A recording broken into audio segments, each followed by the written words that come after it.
এবার একটু চিনি দেব আর দেব একটু ঘি। আমার এটা হয়েই এসছে।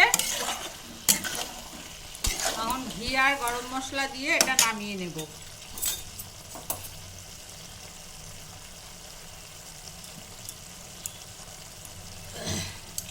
আর দেব সানরাইজের গুঁড়ো মশলা, গরম মশলা।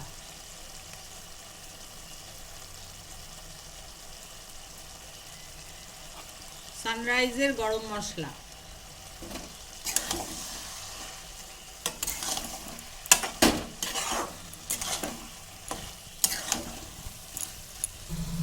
আমার বাঁধাকপিটা হয়ে গেল।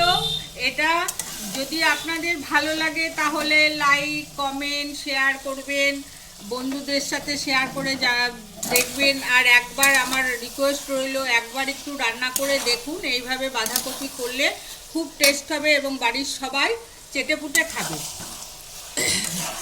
আর নতুন বন্ধু যারা আছো তারা এইভাবে রান্না করে দেখো, ভালো লাগবে।